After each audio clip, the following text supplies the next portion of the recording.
2017년 9월 3일 오늘 오전에는 사도행전 2장 36절로 47절 말씀을 통해서 사도행전 2장을 한번 정리하겠습니다. 하나님의 말씀은 사도행전 2장 36절로 47절 말씀입니다. 이 시간 우리 각자에게 하시는 하나님의 말씀으로 함께 받겠습니다. 그런즉 이스라엘 온 집이 정령이 알지니 너희가 십자가에 못 박은 이 예수를 하나님이 주와 그리스도가 되게 하셨느니라 하니라.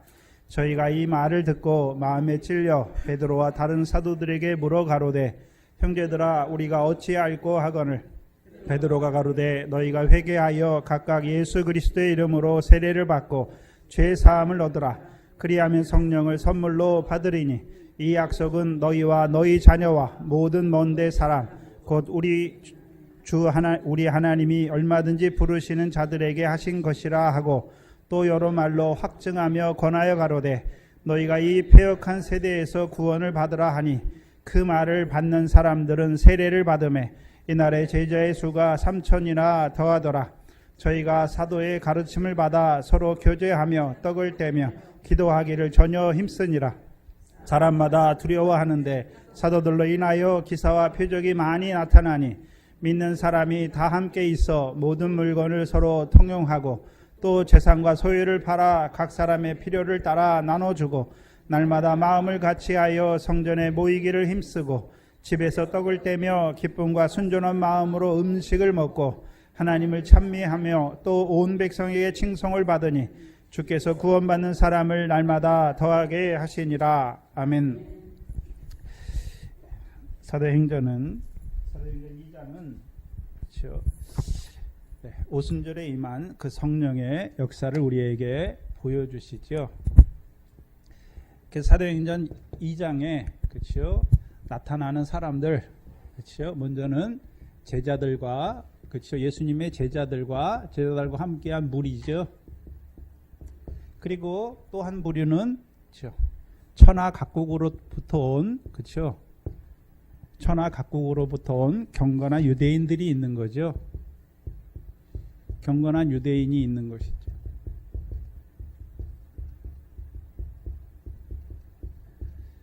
그럼 먼저 예수님의 제자들과 무리들에게 그렇죠. 오순절 성령의 의미가 무엇입니까? 이들에게 성령의 의미.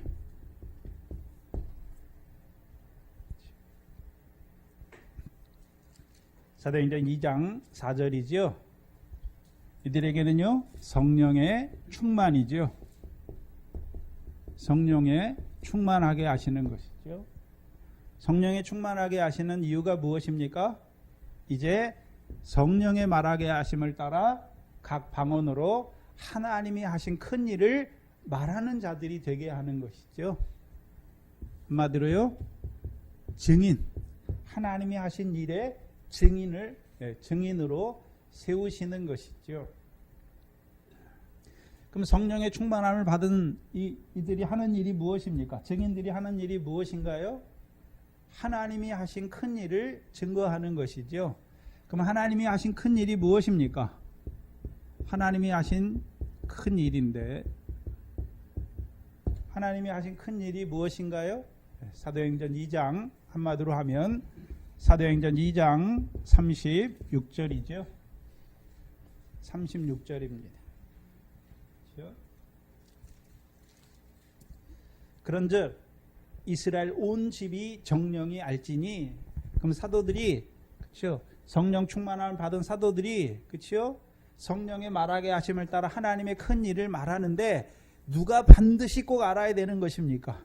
이스라엘 온 집이 정령이 알아라. 알게 하기 위해서 하는 것이죠. 그렇죠? 너희가 십자가에 못 박아 죽인 예수를 하나님이요 주와 그리스도가 되게 하셨다. 그럼 이들이 그렇죠? 하나님이 하신 일을 증거하는데 첫 번째가 무엇입니까? 예수가 십자가에 죽으셨다. 그래서 예수의 십자가를 증거하는 것이죠.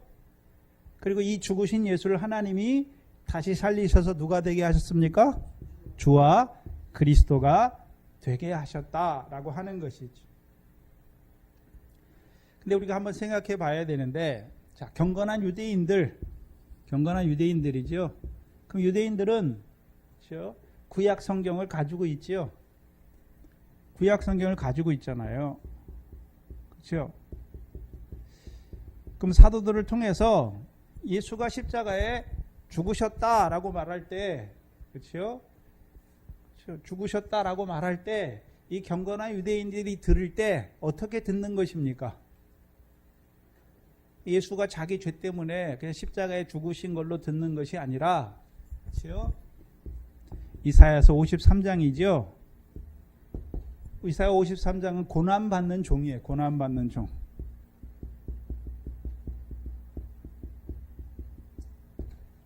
그렇죠? 그래서 우리가 잘 아는 이사야 53장 5절 6절에 그가 찔림은 우리의 허물을 인함이요 그가 상함은 우리의 죄악을 인함이라. 그가 징계를 받음으로 우리가 평화를 누리고 그가 채찍에 맞음으로 우리가 나음을 입었더라. 우리는 다 양 같아서 그릇 행하여 각기 제 길로 갔거늘 여호와께서 우리 무리의 죄악을 그에게 담당시키셨도다. 그렇죠? 그래서 유대인들에게는 크게 뭐라고 설명할 필요가 없어요. 왜요? 이사야 53장에 그 고난받는 종이 예수구나. 그래서 예수가 십자가에 죽으신 거는 무슨 자기 죄 때문에 로마법을 어겨서 죽은 것이 아니라 우리의 죄악을 지시고 십자가에 죽으셨구나. 그것을 알게 되는 거예요. 깨닫게 되는 거예요. 이방인이 우리하고 좀 다르죠. 저와 여러분은 이방인이니까 그렇죠. 율법이 없잖아요. 구약 성경을 가지고 있지 않잖아요. 그렇죠. 근데 유대인들은 경건한 유대인들이니까 구약의 성경 말씀을 읽으면서 그렇죠. 이가 누구에 대해서 말하는가? 우리가 사도행전에 보면 빌립이 나오잖아요. 빌립 집사가 나오는데 사도행전 8장을 한번 보시죠. 8장 26절 이하에 보시면 이디오피아 여왕 간다게의 국고를 맡은 내시가 나오죠. 26절 이하에 사도행전 8장 26절 이하에 보시면 주의 사자가 빌립더러 일러 가로되 일어나서 남으로 향하여 예루살렘에서 가사로 내려가는 길까지 가라 하니 그 길은 광야라. 일어나 가서 보니 에디오피아 사람 곧 에디오피아 여왕 간다게의 모든 국고를 맡은 큰 권세가 있는 내시가 예배하러 예루살렘에 왔다가 돌아가는데 병거를 타고 누구의 글을 읽고 있습니까? 선지자 이사야의 글을 읽고 있는 것이죠. 그렇죠? 이사야의 글을 읽었다는 것은 이사야 53장의 말씀을 그렇죠? 생각하고 있는 거예요. 근데 깨닫지 못하는 것이죠. 그때 빌립이 가서 그에게 말하는 것이죠. 뭘 말하는 것입니까? 35절이죠. 빌립이 입을 열어 그 글에서 시작하여 예수를 가르쳐 복음을 전하니라고 말하지요. 그래서 빌립을 통해서 이사야 말씀을 읽는 자에게 뭐를 말하는 것입니까? 복음을 말하는 것이죠. 그럼 고난받는 종이 누구라고 말하는 것입니까? 그가 하나님의 아들 예수다라고 말하는 것이죠.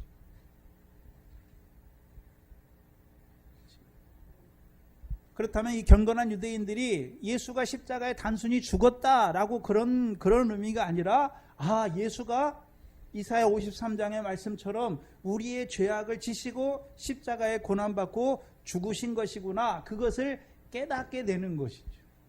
누구를 통해서요? 사도들을 통해서 하나님이 예수를 통해서 하신 일을 들으면서. 그래서 사도행전 2장 23절에 그가 하나님의 정하신 뜻과 아신 대로 미리 내어주신 바 되었죠. 어디에 내어주신 바 되었습니까? 십자가에.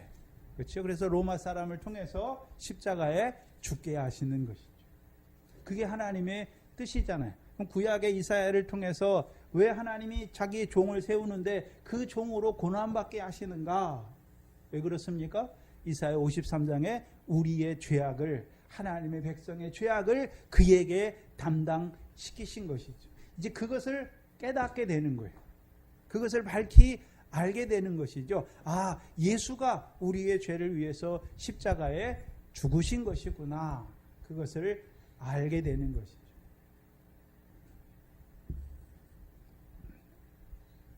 이것을 안다는 의미는 한마디로요, 이제 우리 죄신 십자가의 죽으심으로 우리의 죄악을 담당했으니까 우리는 그 죄에서 어떤 자가 되는 것입니까? 자유한 자가 되는 거죠. 죄 사함을 받는 자가 되는 것이죠. 근데 예수가 십자가에 죽으시는 것으로 끝났습니까? 그 죽으신 예수를 하나님이 주와 그리스도가 되게 하셨다라고 말하는 것입니까? 주와 그리스도가 되게 하셨다라고 말하는 것이죠. 그럼 여기서 주라고 할 때는 하나님이라는 의미죠. 하나님. 그렇죠? 그래서 우리가 하나님을 말할 때 삼위 하나님이죠. 성부 하나님, 성자 하나님, 성령 하나님이죠. 근데 여기서 이제 주가 됐다는 말은 이 성자 하나님은 하늘에 있을 때도 무엇을 위해서 세움받았습니까? 우리의 구원을 담당하시는 분이지요. 그래서 구약에서요, 구원의 반석이신 하나님이에요.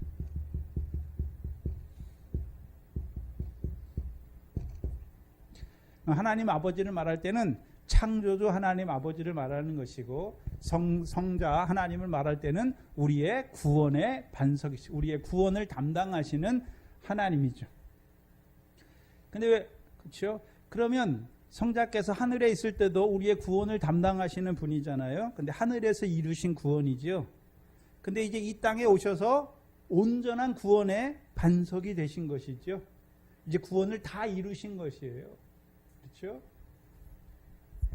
그래서 구원의 반석이신 하나님이죠. 그 구원의 반석이신 하나님이, 그렇죠, 이제 그가 또 그리스도라라고 말하죠. 이제 이 하나님이, 구원의 반석이신 하나님이 우리에게 구원을 얻게 하시기 위해서 무엇을 부어주시는 것입니까? 성령을 부어주시는 것이죠. 그렇죠. 그래서 두 가지예요. 십자가는요, 우리의 죄 사함이고, 그렇죠, 그가 주와 그리스도가 되셨다는 의미가 무엇입니까? 우리에게 뭘 부어주시는 것입니까? 성령을 부어주시는 것입니다. 그래서 제자들에게 성령이 임했다는 것은 단순히 성령이 임한 것을 말하는 것이 아니라 성령의 충만함을 받아서 하나님이 나사렛 예수를 통해서 이루신 십자가와 부활을 증거하는 것이죠. 증거하는 것이죠. 그래서 이 증거하는 일을 다른 말로요, 예수 그리스도의 이름으로 세례를 준다라고 말하는 거죠. 세례를 준다. 그래서 세례라는 의미는 우리가 사도행전 18장에서 세례라는 의미가 무엇입니까? 예수 그리스도의 이름으로 세례를 준다는 것은 예수 그리스도에 대해서 자세히 말하고 가르치는 것이죠. 자세히 말하고 가르치는 거예요. 그래서 사도행전 2장 40절에 보면, 그렇죠?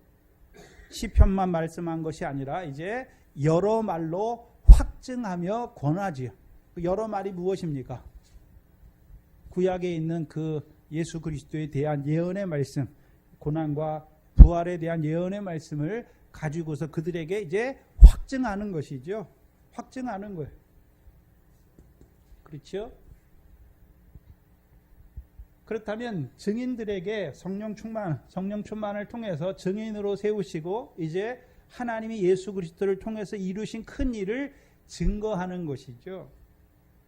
그래서 이제 그것이 다른 말로 예수 그리스도 이름으로 물세례를 주는 것이죠.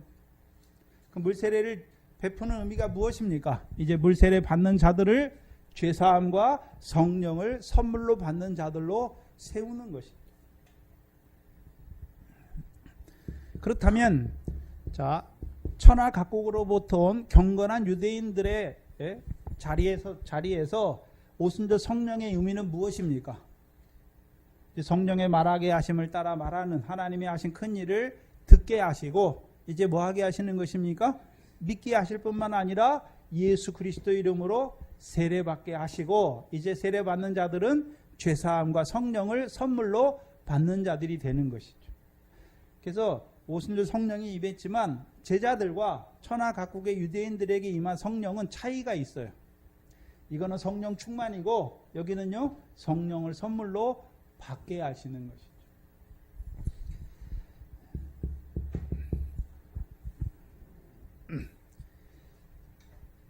그래서 죄사함 받고, 그렇죠? 성령을 선물로 받은 자들을 한마디로 뭐라고 말합니까? 40절에 보시죠. 40절에 너희가 이 패역한 세대 가운데서 무엇을 받으라 말하는 것입니까? 구원을 받으라. 여기서 말하는 구원은 어디에서 구원받는 것입니까? 패역한 세대 가운데서 구원받는 것이죠. 그럼 예수 그리스도를 알지 못하면 여전히 어떤 자로 살아가는 것입니까? 패역한 세대 가운데 살아갈 수밖에 없는 것을 보여주시는 것이죠.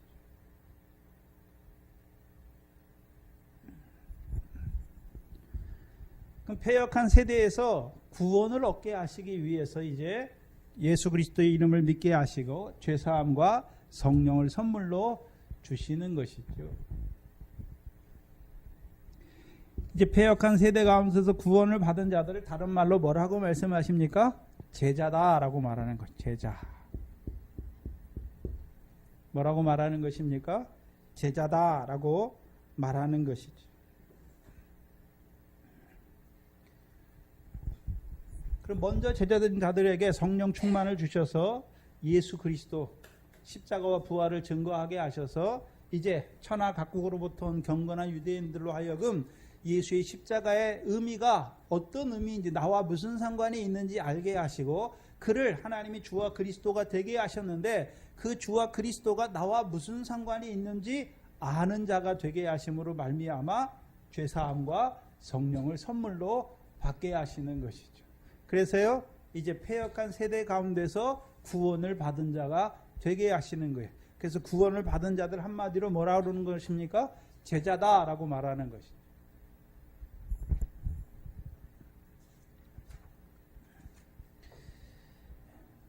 근데 성경에서는 이 구원을 패역한 세대 가운데서 구원을 받은 자 또는 제자를 다른 말로 부르는 것들이 많아요. 다른 의미에서 같은 의미지만 그렇죠. 성경에 따라서 다른 의미로 부를 때가 많아요. 제자다라고 부를 때도 있고요. 성령을 선물로 받았으니까 요한복음 3장의 구조에서 내용에서 보면 성령을 따라난 자가 됐지요. 성령을 따라난 자는 어디에 들어갔습니까? 하나님 나라에 들어갔지요. 이제 제자들을 다른 말로 뭐라고 말하는 것입니까? 하나님 나라에 들어갔으니까 하나님 나라 백성이라고 말하는 것이죠. 백성이라고도 말해요. 또 다른 성경에서는요. 로마서 1장 6절에서는요. 예수 그리스도의 것으로 부르심 받았다라고 말하죠. 그것을 다른 말로요. 성도라고 하는 것이죠. 거룩한 무리가 됐다라는 것이죠. 이것을 요한복음에서는요. 세상에 속한 자가 아니라 세상에서 주의 택함을 입었다라고 말하는 것이죠. 세상에서 주의 택함을 입었다는 의미가 패역한 세대 가운데 구원을 받았다라는 의미죠.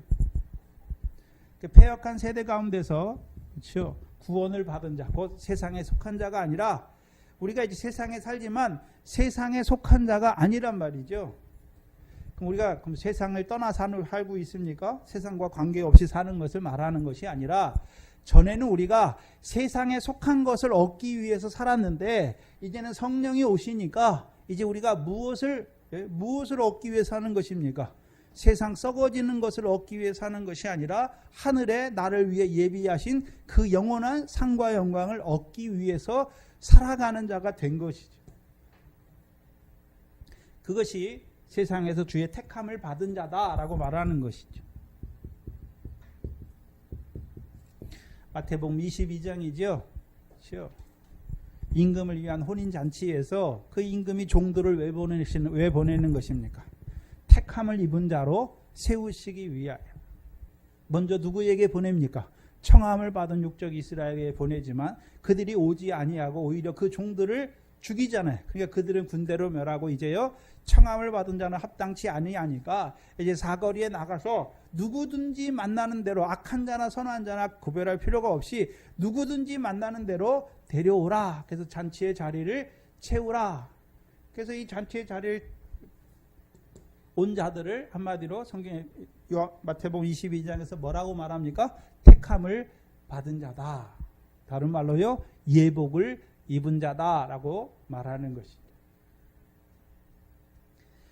그리고 이것을 성경에서 다른 말로요, 하나님의 성전이다라고 말하는 것이죠. 왜요? 성령이 우리 안에 있으니까 성령이 거하시는 우리가 뭐가 됐습니까? 하나님의 성전이 되었다. 이것이 더 큰 의미가 뭡니까? 그리스도의 몸된 교회다라고 말하는 것이죠. 그래서 제자라고 쓸 때도 있고, 우리를요 하나님 나라 백성이라고 쓸 때도 있고, 성도라고 쓸 때도 있고, 세상에서 주의 택함을 입은 자라고 쓸 때도 있는 것이고, 우리가 성전이다라는 개념으로 여러 상황에서 비춰서 다르게 말하는 것이죠. 다 같은 말이에요. 그렇다면 자, 패역한 세대 가운데서 구원을 받은 제자가 됐으면 다 됐습니까? 제자가 됐으면 다 됐습니까? 마태복음 28장 19절 20절에 예수님이 부활하신 예수님께서 그 제자들에게 명하신 마지막 명령이 무엇입니까? 너희는 모든 족속으로 제자를 삼아. 먼저 제자를 삼는 것이죠. 그리고 아버지와 아들과 성령의 이름으로 세례를 주는 것이고, 그럼 세례 받은 자들, 세례 받았으면 다 됐습니까? 이제 내가 먼저 제자된 너희에게 분부한 모든 것을 저희에게도 가르쳐 저희도 지키게 하시는, 지키는 자로 세워야 되는 것입니까? 지키는 자로 세워야 되는 것이죠.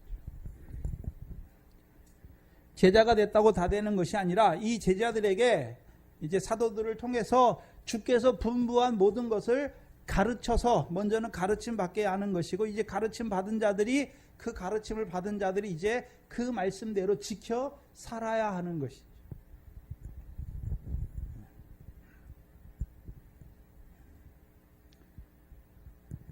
그럼 제자들은, 제자의 삶은, 그렇죠? 제자라고 할 때는 제자가 됐으면, 패역한 세대 가운데서 구원을 받은 제자가 됐으면 다 된 것이 아니라, 이제 가르침 받아서, 예수님의 가르침 받아서 이제 그들의 삶이 어떤 삶이 되어야 되는 것입니까? 그 가르침을 지켜 행하는 자로 살아가야 되는 것이죠. 그럼 예수님께서, 그렇죠? 제자의 삶은 자기 마음대로 사는 것이 아니에요. 이제 패역한 세대 가운데서 구원을 받았으니까 자기 마음대로 사는 것이 아니라요, 예수님의 가르침을 따라 살아가야 하는 자들이죠. 그럼 예수님께서 왜 가르치시는 것입니까? 제자의 삶은 누구를 본받아 사는 것입니까? 예수님처럼, 이 땅에 사신 예수님처럼 살게 하시기 위해서 가르쳐 주시는 것이죠.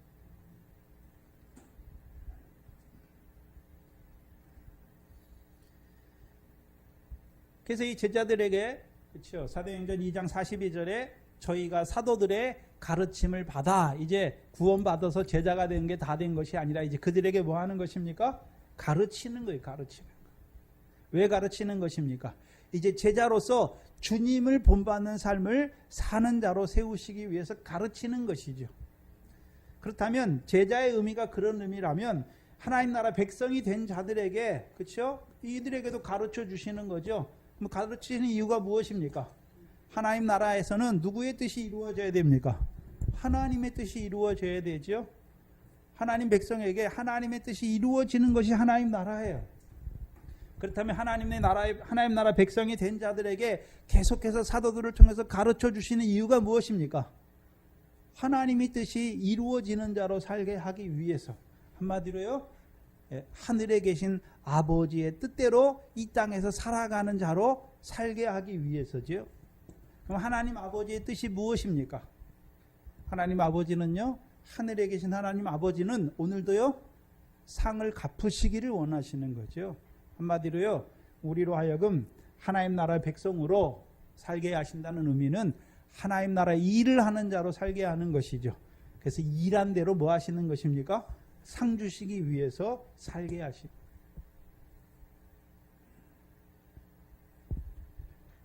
일하는데 상이 있는 삶이죠. 기도하는 거, 구제하는 거, 금식하는 거 다 뭐가 있습니까? 상이 있어요. 상이 있죠. 근데 상이 다 똑같습니까? 크기가 다릅니까? 크기가 다르죠. 더 큰 상은 무엇입니까? 이제 결실하고 열매 맺는 것이죠. 그렇다면 성도에게 가르침, 성도라고 말할 때 성도에게 가르침을 주는 이유가 무엇이? 성도는 거룩한 무리죠. 거룩한 무리. 그럼 거룩한 무리로 하여금 거룩함을 입었으면 다 됐습니까? 이제 모든 행실에 거룩한 자로 살아가게 하기 위해서 가르치시는 것입니까? 모든 행실에 거룩한 자로 살아가게 하시기 위해서 가르치시는 것이죠. 거룩한 것은 구별된 것을 말해요. 구별됐다. 그렇죠? 구별된 거예요. 그럼 어떤 구별을 말하는 것입니까? 나는 교회에 오고 저 사람은 교회 안 가고 세상 가는 그런 구별을 말하는 게 아니에요. 그렇죠? 거룩한 구별이 무엇입니까? 뭐에서 구별입니까?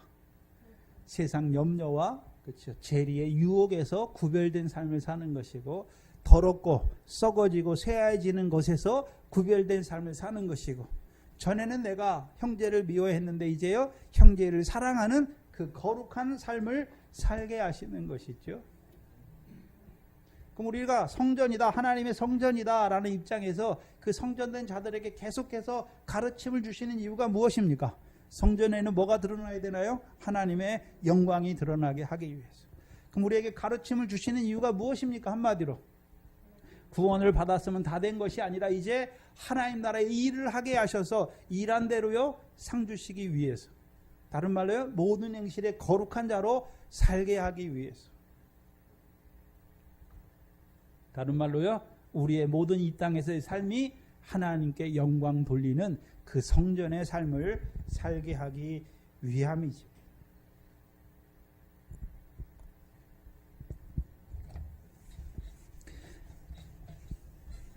그래서 구원받은 제자들에게 사도들을 통해서 가르침을 주시는 이유가 무엇입니까? 그게 여기에 있는 거예요.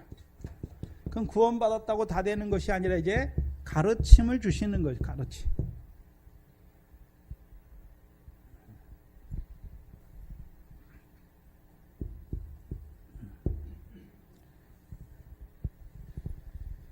이 가르침을요, 이걸 다른 말로요, 교훈이다 라고 말하는 것이죠. 뭐라고 말한다고요? 디모데전서에서는요, 우리 주 예수 그리스도에 관한 말씀과 경건에 관한 교훈이다 라고 말하는 것이죠.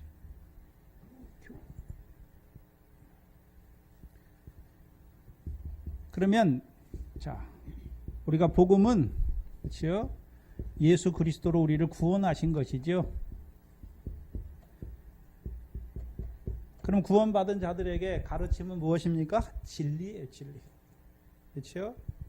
진리잖아요. 그래서 요한복음 17장 17절에 진리로 저희를 거룩하게 하옵소서. 그럼 진리의 말씀을 주시는 이유가 무엇입니까? 거룩한 자로 살아가게 하기 위해서. 그럼 예수 그리스도께서 십자가에 죽으신 의미가 무엇입니까? 우리를 거룩함을 입은 자로 세우신 것이고, 거룩함을 입었으면 다 됐습니까? 이제 거룩한 자가 되었으니까 모든 행실에 구별된 자로, 거룩한 자로 살아가야 되는 것입니다. 모든 행실에 구별된 자로, 거룩한 자로 살아가야 하는 것이죠.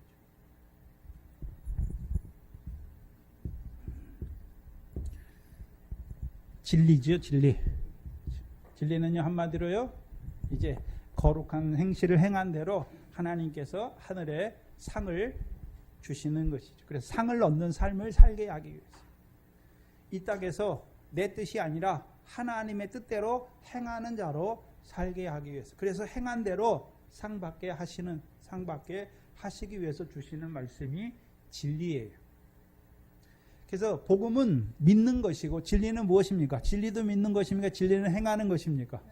진리는 행하는 거예요. 그래서 복음, 예수를 오래 믿었는데 복음이 뭐고 진리가 뭔지도 몰라요. 근데 우리가 거룩함을 입었지만 우리 스스로 거룩해질 수 있습니까? 계속해서 우리는 거룩함 입었고 가르침 받았지만 그렇게 거룩하게 살아가려고 하지만 거룩한 자가 됩니까? 오히려 죄가 죄인이 되는 것입니다. 그래서 진리의 첫 번째가 뭡니까? 죄에서 자유케 하시는 거죠. 요한복음 8장 32절이죠. 진리를 알지니 진리가 너희를 참으로 자유케 하리라 말씀하시는 것이죠. 두 번째는요, 요한복음에서요, 진리의 성령이 오시면 너희를 어디로 인도합니까? 진리 가운데로 인도하시죠. 그럼 우리가 어디 가운데 살아가는 자가 되는 것입니까? 진리 가운데로 살아가는 자가 되는 것이죠. 그럼 진리 가운데로 살아간다는 의미가 뭡니까? 요한복음 17장 17절이죠. 저희를 진리로 거룩하게 하옵소서. 아버지의 말씀은 진리니이다. 그럼 우리가 어떻게 모든 행실에 거룩한 자로 살아갈 수 있습니까? 아버지의 말씀을 따라서 살면 모든 행실에 거룩한 자가 되는 거예요. 하늘에 계신 아버지의 뜻대로 살면 우리가 모든 행실에 거룩한 자로 살아갈 수 있는 것입니다.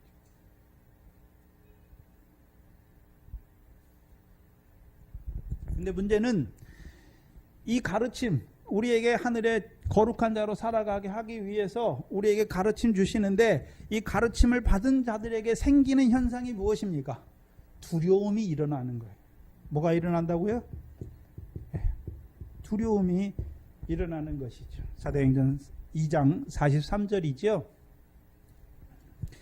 그래서 사도들의 가르침을 받는 자들마다, 그렇죠? 받는 각 사람마다 뭐가 생기는 것입니까? 두려움이 생기는 거예요.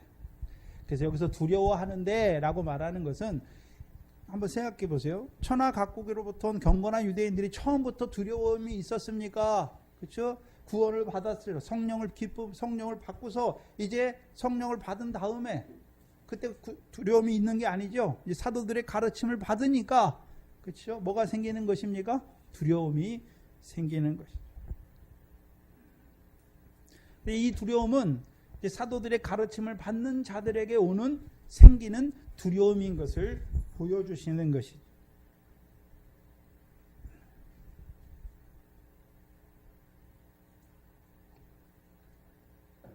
마태복음 5장입니다.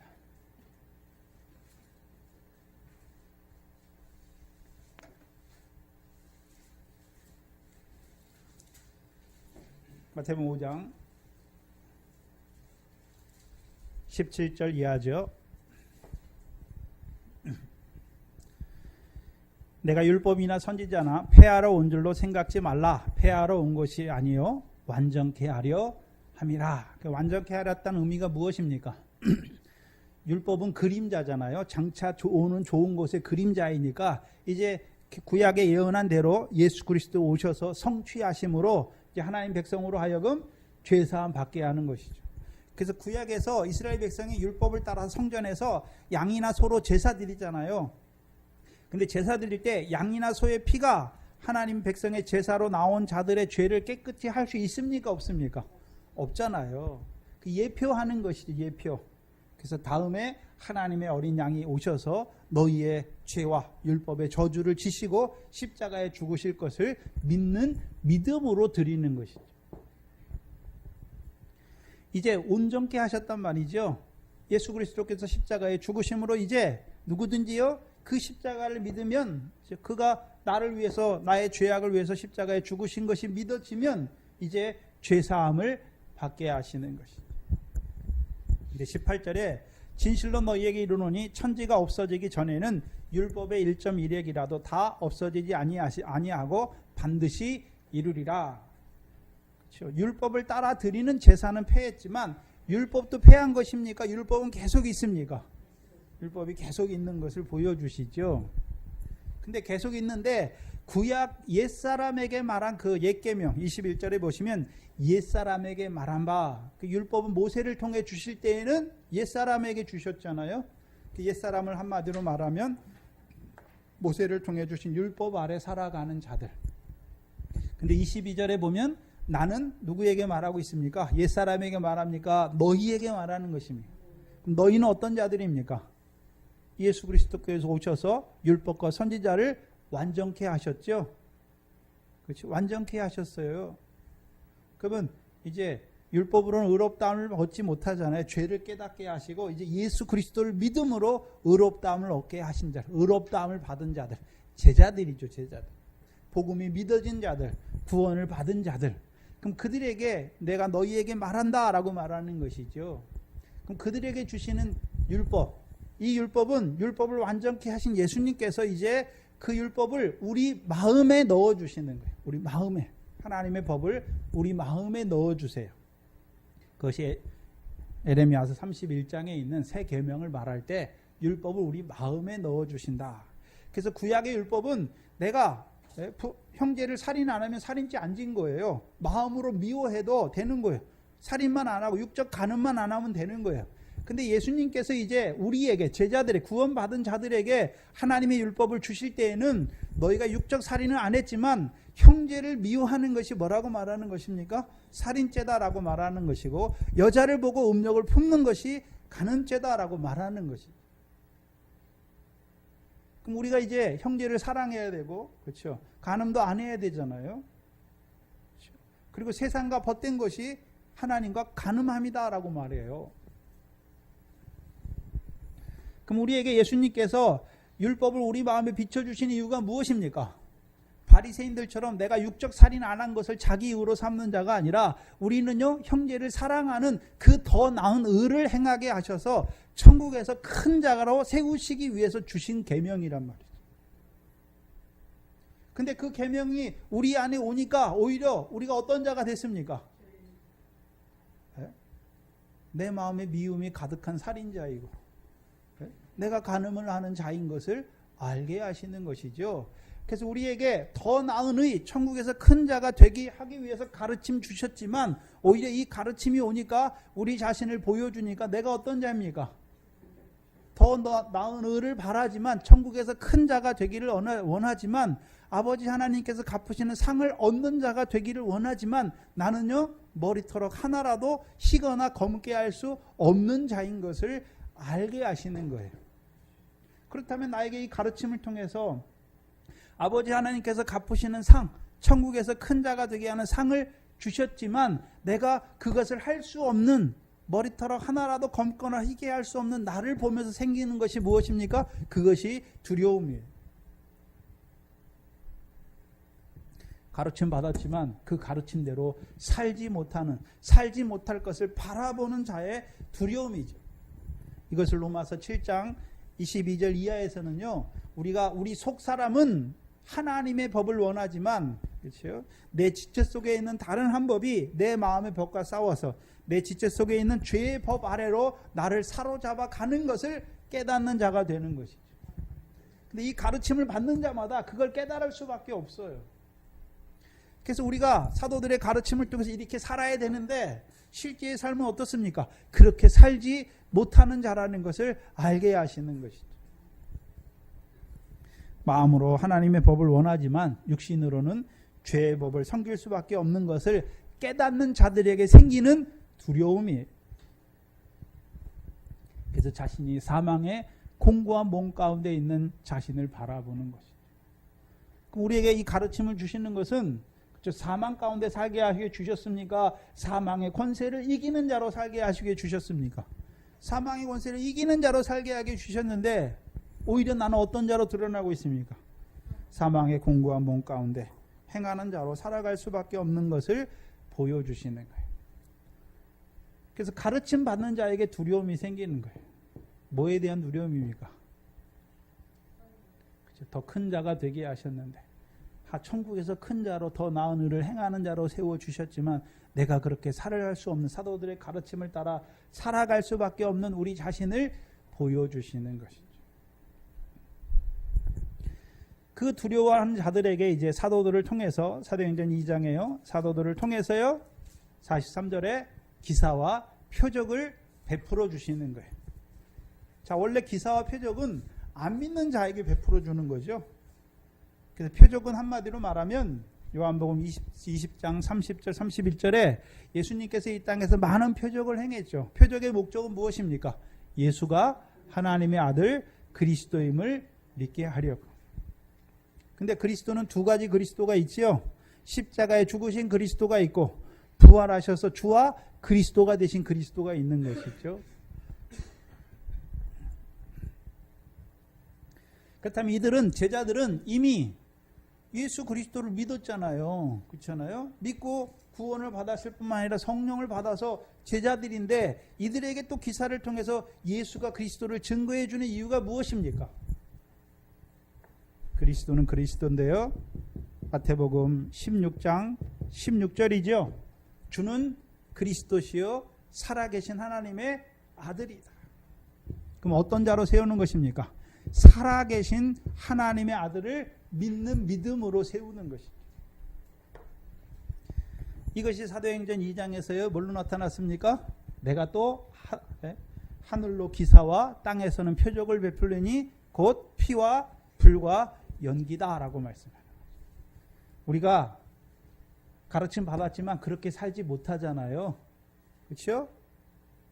그러면 그렇게 살지 못하는 것이 무엇입니까? 죄잖아요. 그럼 죄인에게 뭐를 더해 주십니까? 피잖아요. 피. 피와 물이죠. 그럼 살아계신 하나님의 아들, 살아계신 하나님의 아들을 믿는 믿음의 자리에 세우시는 것입니다.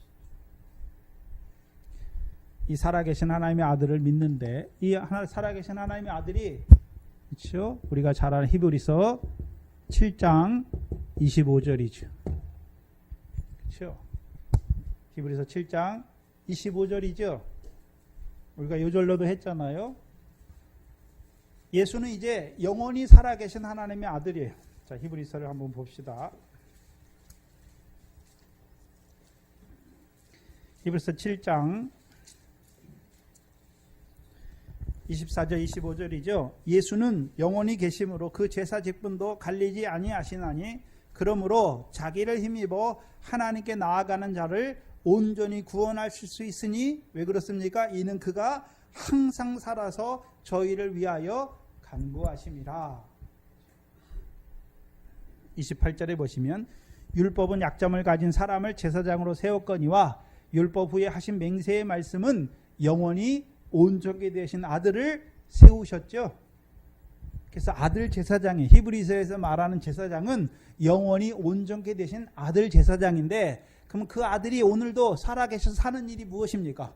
자기를 힘입어 하나님께 나아가는 자를 어떻게 하시길 원하십니까? 온전히 구원하시기를 원하시는 거죠. 그럼 복음으로 우리를 구원하시는 건 이건 일반으로 얻은 구원이고 이미 이 구원 받았다고 다 된 것입니까? 사도들의 가르침을 통해서 온전히 구원하시기를 원하시는 것입니까? 온전히 구원하시기를 원하시는 거예요. 그 온전한 구원은 마태복음 5장 48절에 하늘에 계신 하나님의 온전하신 것 같이 우리도요 온전한 자로 살게 하시기 위해서. 그렇죠? 이것을 디모데후서 3장 17절에는요 성경을 우리에게 가르치시는 이유가 무엇입니까? 이미 예수 그리스도로 구원받았는데 구원받은 자들에게 또 성경을 가르쳐 주시는 이유가 무엇입니까? 하나님의 사람으로 모든 선한 일에 온전한 사람으로 세우기 위해서. 모든 선한 일에 온전한 자로 세우기 위함이죠.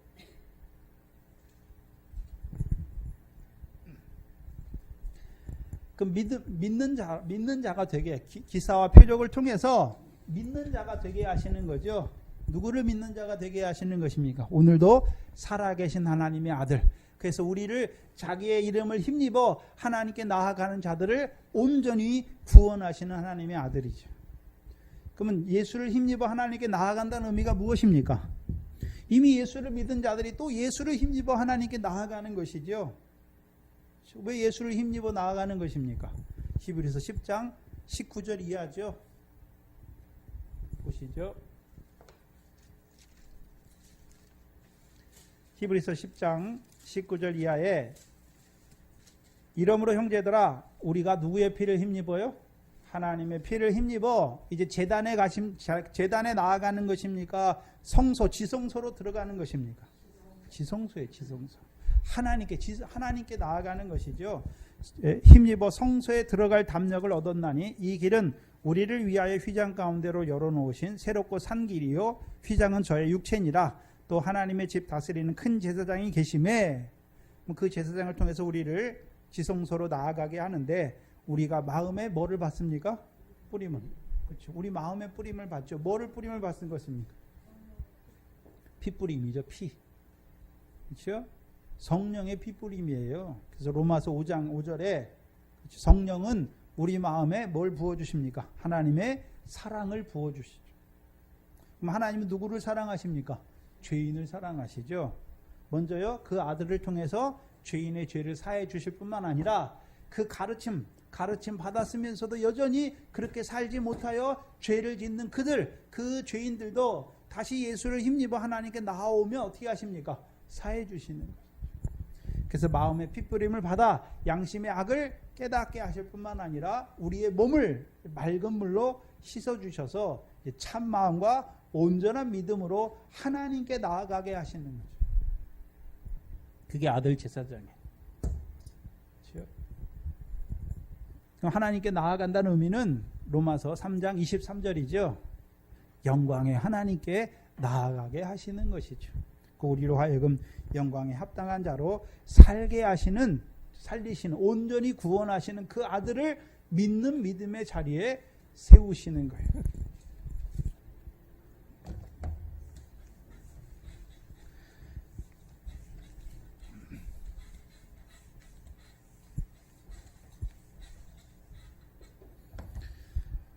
그렇다면 예수 그리스도의 이름으로 세례를 받게 하셔서, 그렇죠? 세례를 받게 하신 것은 이제 패역한 세대 가운데서 구원을 받게 하셔서 이제 패역한 세대 가운데서 죽는 그 자리에서 우리를 살리신 것이고, 우리에게 가르침을 주시는 이유가 무엇입니까? 이제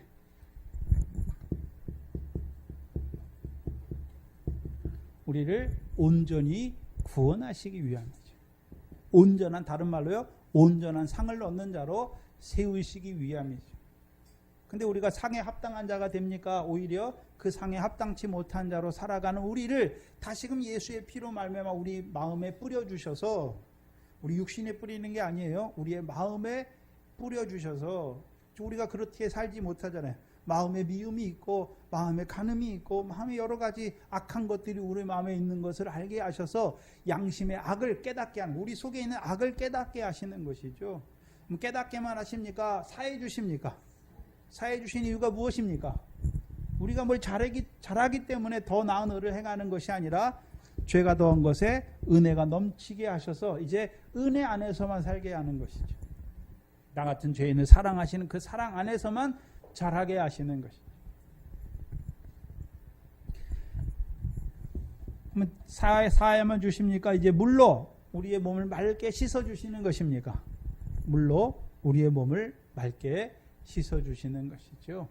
그래서 우리 속에 더러운 것을 하나하나 어떻게 합니까? 끊어 주셔서 우리의 몸이 온전케 하시는 거예요.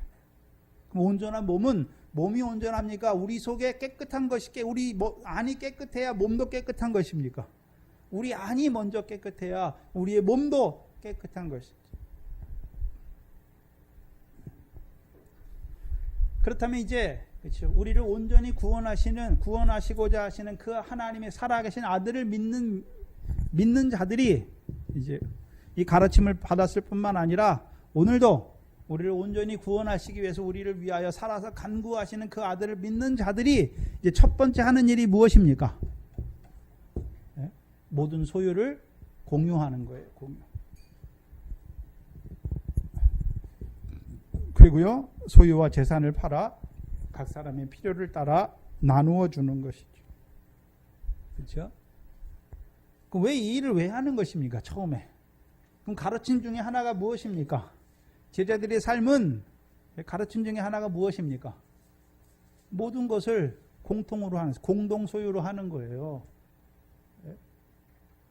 왜요? 어떻게 그렇게 되는 것입니까? 나는 머리카락 하나라도 희거나 검게 할 수 없는 자라는 것을 알게 되는 거예요. 그러면 내 몸이 내 겁니까? 내 게 아닙니까? 내 몸이 내 게 아니에요. 여러분이, 우리가 착각하는 가장 많은 착각이 내 몸이 내 건 줄 알아요. 그럼 내 마음대로 할 수 있어야죠. 여러분 마음대로 할 수 있어야 돼요. 그러면 여러분 마음대로 내 몸이 내 거라면, 내 마음대로 하고 싶으면 제일 먼저 하고 싶은 게 뭐가 있겠습니까, 여러분? 나는 안 죽어야 돼. 그렇죠? 나는 안 아파야죠. 예? 난 안 늙고 싶어요. 그럼 안 늙어야 되잖아요. 근데 우리가 내 몸을 내 마음대로 할 수 없어요.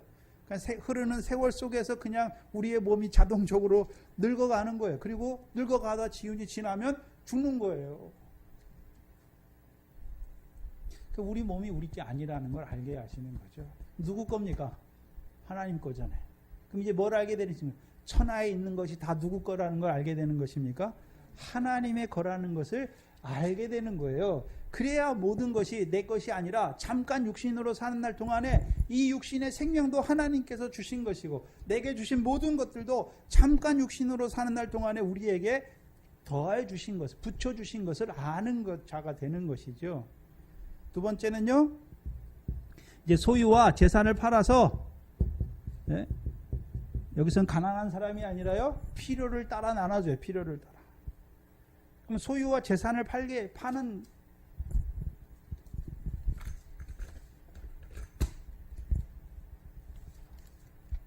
그럼 이들이 왜 소유와 재산을 팔게 되었을까요? 사도들의 가르침이었잖아요. 가르침. 그렇죠? 사도들이 억지로 팔라고 그러는 게 아니에요. 너 저 사람 필요하니까 너 팔아서 저 사람 줘. 이렇게 억지로 말하는 게 아니에요. 이 가르침을 받고 제일 처음에 가르침 받을 때는 두려움이 있었는데 사도들을 통해서 표적을 통해서 이제 살아계신 하나님을 믿는 자가 되니까 하는 일이 뭡니까? 소유와 재산을 팔아 사람의 필요를 따라 주는 것이죠. 이걸 주는 이유가 무엇입니까? 네? 전에는요, 내 소유예요, 내 거예요, 나를 위해서만 쓰는 거잖아요. 불의한 재물이죠. 근데 이제 팔 때 팔았어요. 불의한 재물로 친구를 사귀는 것이죠. 그럼 소유를 팔아 가난한 자를 준다는 의미가 무엇입니까? 하늘의 보화를 쌓는 거잖아요. 하늘의 보화를 쌓는 거예요. 그래서 마태복음 19장에 부자 청년, 율법 아래에 있는 부자 청년, 내가 율법을 다 지켜서 소유가 많은 자가 됐어요. 근데 예수님께서 그 부자 청년에게 뭘 말씀하십니까? 내가 온전하고자 할진대 내 소유를 팔아 가난한 자를 주라. 그리하면 하늘에서 보화가 내게 있을 것이다. 그렇죠. 근데 이 부자 청년은 재물이 많으니까 팝니까? 근심하며 물러갑니까? 근심하며 물러가는 것이죠. 근데 예수님의 제자들은 소유와 재산을 팔아서 가난한 자를 주라라고 안 돼 있어요. 필요한 자들, 필요에 따라 나눠주는 거예요. 필요에 따라. 그럼 이들이 이 소유와 재산을 팔게 되는 이유가 무엇입니까? 그것이 하늘의 보화를 쌓는 삶인 것을 알았단 말이죠. 그러면 오늘도 살아계신 하나님, 오늘도 살아계신 그 아들을 믿는 자는 그 아들이 오늘도 우리를 온전히 구원하는 거죠. 온전한 자로 세우는 것이죠. 그럼 전에는요, 이게 나만 위해서 쓰였던 건데 이제 하나님이 주신 거니까 소유를 팔았으니까 내 겁니까? 하나님의 것입니까? 하나님의 것이니까 필요한 사람들에게 주는 것이죠. 그것이 무엇입니까? 하늘의 보화를 쌓는 삶인 것을 말씀하는 것이죠. 그럼 그것이 무엇입니까? 우리를 그 영광에 들어가게 하시는 영광에 합당한 삶이에요.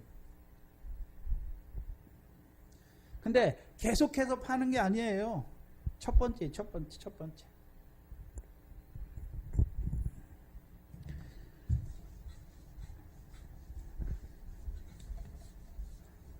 그래서 마태복음 6장 19절 이하를 보시면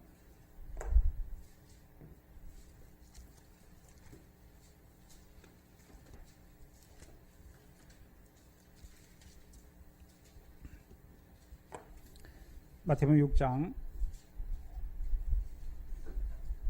1절로 18절까지는 무엇입니까? 아버지 하나님께서 갚으시는 상이 있는 지극히 작은 일이 뭔지를 보여주세요. 기도, 구제, 금식하는 거 다 뭐가 있습니까? 상이 있다. 그리고 이제 19절에 나와요. 19절에 너희를 위하여 보물을 어디에 쌓아두라고요? 하늘에 쌓아두라. 그렇죠? 그럼 기도, 금식, 구제하는 것도 상이 있는데 이제 너희의 보화를 하늘에 쌓으면 이제 기도하는 것보다 더 큰 상을 얻게 하시는 것이죠. 그럼 보물을 하늘에 쌓는 것이 아까 우리가 마태복음 19장을 통해서 가난한 자들에게 주는 게 소유를 팔아서 가난한 자를 주는 게 보화가 어디에 있는 것입니까? 하늘에 있는 것이죠. 자, 우리가 기도하는 거 상이 있어요. 근데 이제 더 큰 상은 무엇입니까? 소유를 팔아 가난한 자를 주는 게 하늘에 뭐가 있는 것입니까? 보화가 있는 거잖아요. 보화가 있는 삶이죠.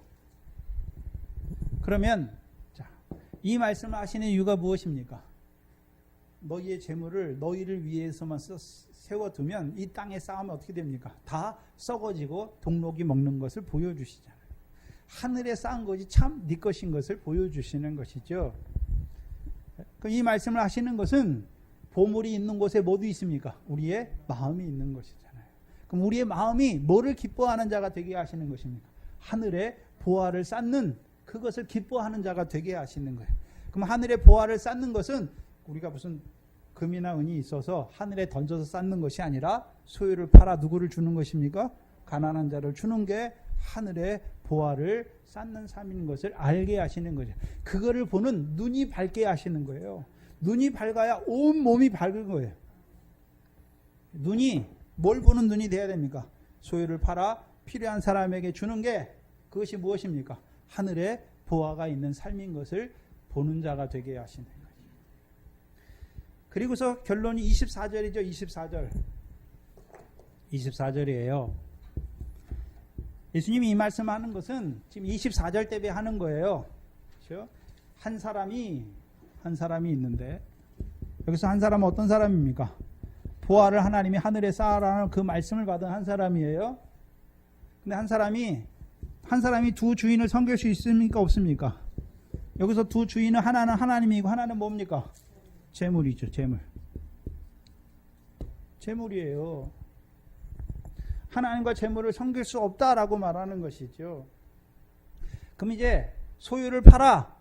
이제 이 제자들이 사도들의 가르침을 받은 자들이 처음으로 믿는 두려움 가운데 이제 기사와 이적을 통해 표적을 통해서 믿는 자가 되니까 그렇죠? 오늘도 그 아들을 통해 살아계신 아들을 통해서 우리를 온전히 구원하시기 위해서 간구하시는 그 아들을 믿는 자가 되니까 이제 뭐 하는 것입니까? 소유를 팔아 필요를 따라 주는 것이죠. 소유를 따라 필요를 준다는 것은 이제 누구만 섬기는 것입니까? 하나님만 섬기는 거예요. 하나님만. 재물을 섬기는 것이 아니라 하나님만 섬기는 것이죠. 그럼 그 하나님은 어떤 하나님입니까?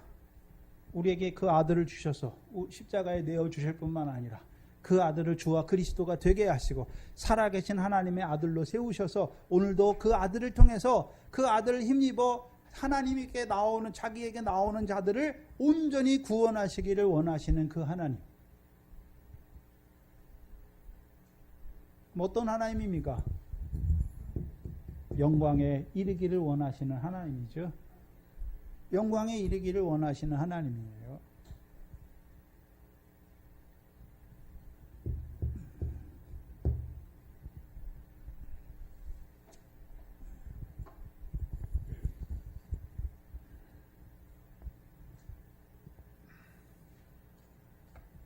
근데 문제는 그렇죠.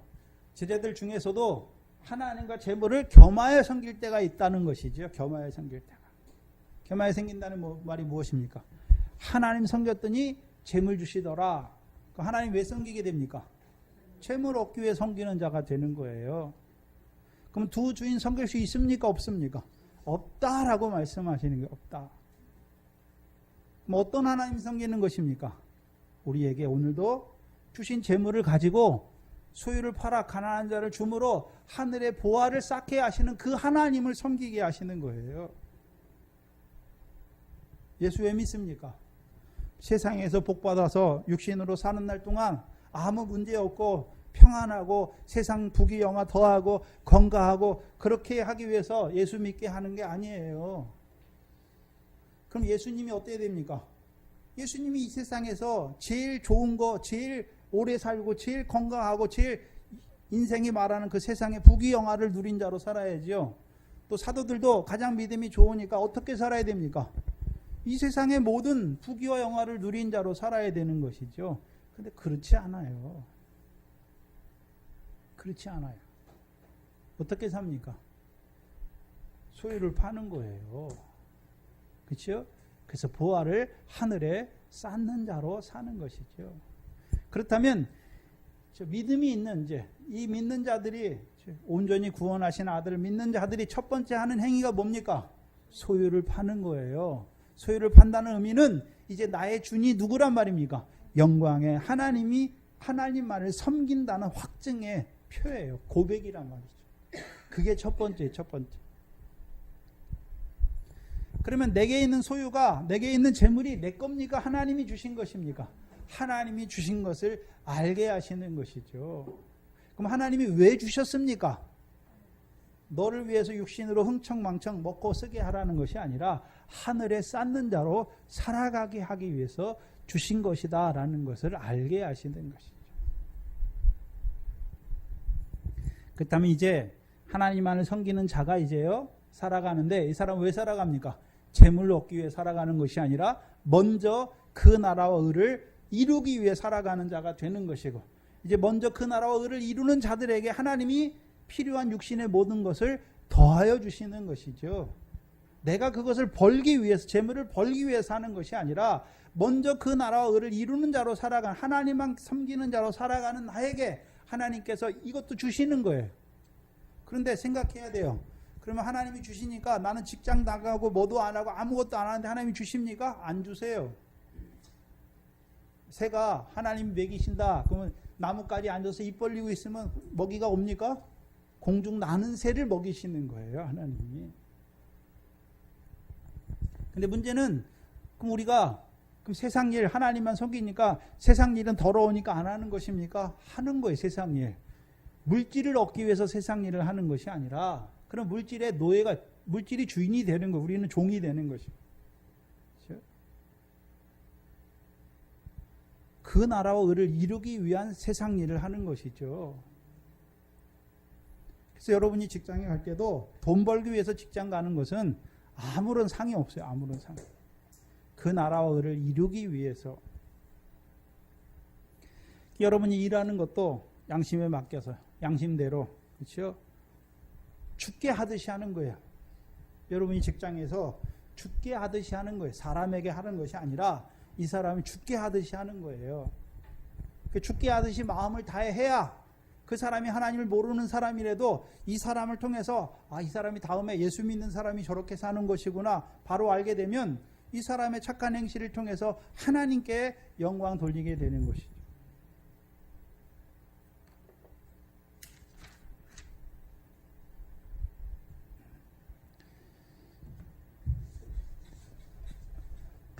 그래서 이 가르침 받고 이제 두려움이 떠난 자들, 그렇죠? 믿는 자가 하는 일이 네 가지였죠.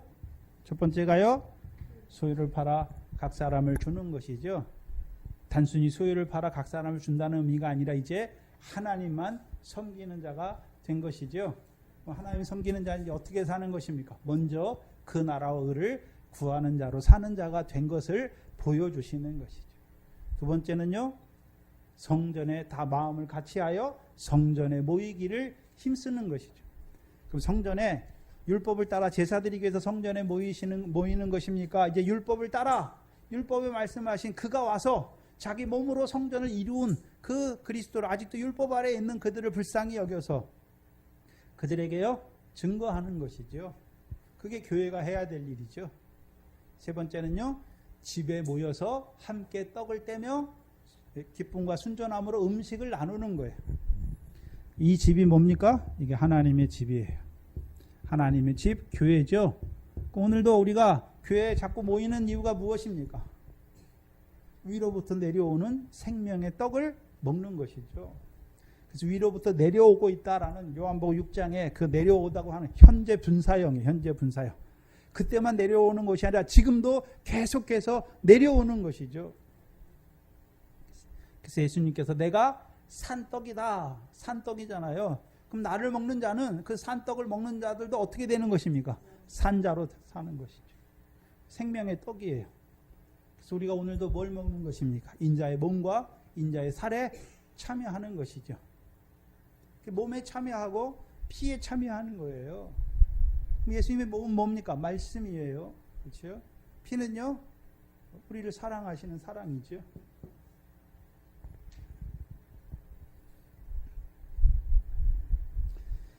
그래서 떡을 떼어주는 자가 있고, 그렇죠? 그 떡을 이제 떼는 자들이 이제 각각 기쁨과 순전함으로 음식을 먹는 자가 돼야 이제 강건한 자로 살아가요. 사도들이 하는 일이 뭡니까? 떡을 떼는 것이고, 그럼 떡을 받는 자들이 가르침을 받는 것이죠. 가르침을 받는 자들이 이제 강건한 자, 기쁨과 순전함으로 먹어야 강건한 자가 돼요. 두려움으로 먹으면요, 강건하지 못해요. 그리고 네 번째가요. 이제 그들이 하나님을 찬미하고 온 백성에게 칭송을 받는 자로 살아가는 것이죠. 그렇다면 사도행전 2장을 마치면서 이제 그럼 우리 동산교회는 동산교회잖아요. 우리가 제자들이잖아요. 그럼 저와 여러분은 자 하나님만 경배하십니까? 하나님만 섬기시나요? 네? 교회에 속한 자들이 첫 번째가요. 하나님만 섬기는 자가 돼야 돼요. 하나님과 재물을 섬기는 자가 아니라 하나님만 섬기는 자가 돼야 되고 또요. 우리가 했어야 되는 일이 무엇입니까?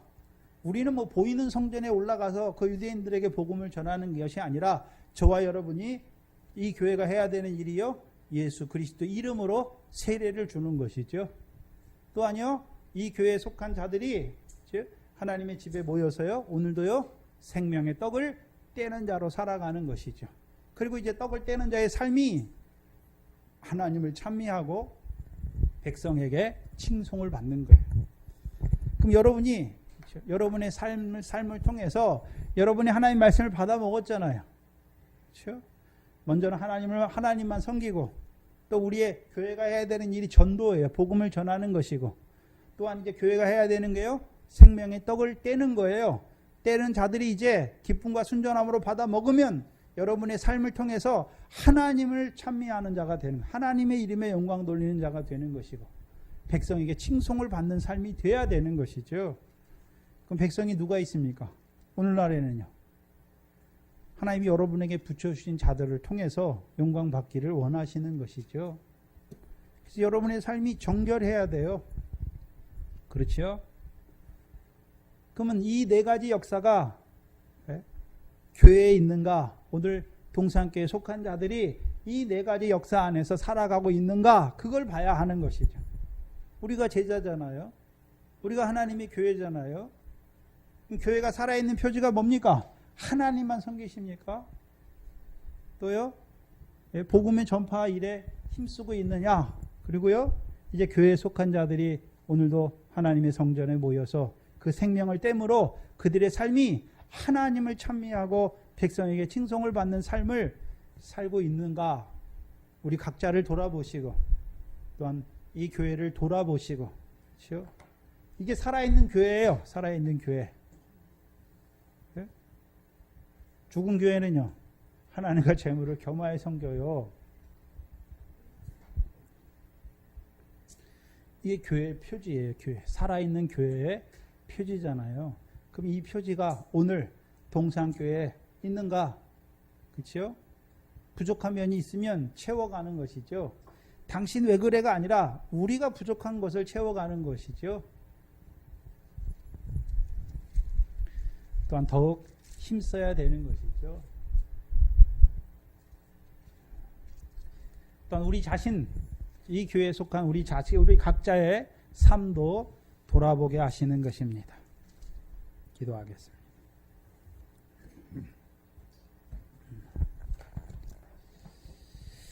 하나님 아버지 감사합니다. 그 초대교회 사도들과 또한 그 사도들로 말미암아 예수 그리스도의 이름으로 세례를 받고 죄사함 받고 성령을 선물로 받았으며 또한 사도들의 가르침을 따라 이제 예루살렘의 그 교회가 세워지게 하시고 그 교회 예루살렘의 교회를 통하여 그 교회의 표지를 우리에게 나타내 주시니 감사합니다.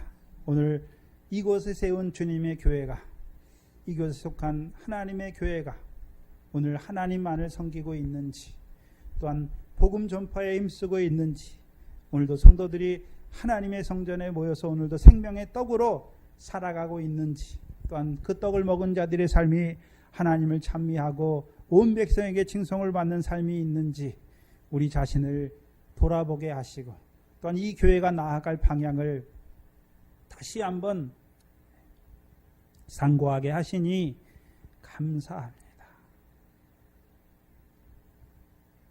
이 교회를 늘 붙들어 주시고 이 교회에 속한 권속들이 늘 하나님만을 섬기는 자로 살아갈 수 있도록 또한 그 복음을 전파하는 일에 힘쓸 수 있도록 또한 주님의 살과 피에 참여하는 자로, 또한 우리의 삶이 늘 하나님과 이웃에게 영광 돌리는, 칭찬을 받는 그 믿음의 삶을 살아갈 수 있도록 은혜를 베풀어 주시옵소서.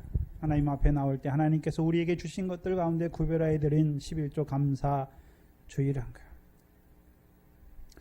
그 물질들을 통하여 오늘도 보화를 하늘에 쌓기를 원하시는 아버지 하나님의 뜻을 깨닫게 하셨사오니 우리의 삶이 우리에게 주신 모든 것으로 말미암아 하늘에 쌓아가는 아름다운 삶이 되게 하여 주시옵소서. 속한 권속들을 붙들어 주시고 그의 가정들을 붙들어 주셔서 우리의 삶을 통하여, 그 하나님을 경외하는 삶을 통하여, 그 전도인의 삶을 통하여 이 복음이 전파되게 하셔서 너와 내 가정이 구원을 얻으려 하신 그 말씀대로 그 구원을 이루어가는 이 교회가 되게 하여 주시옵소서. 세우신 가정들을 붙들어 주시고 또한 그 가정 가운데 먼저 이 복음으로 부르시고 사도들의 가르침을 받은 자들로 세워 주셨사오니 우리들이 어떻게 살아가야 될 것을 다시 한번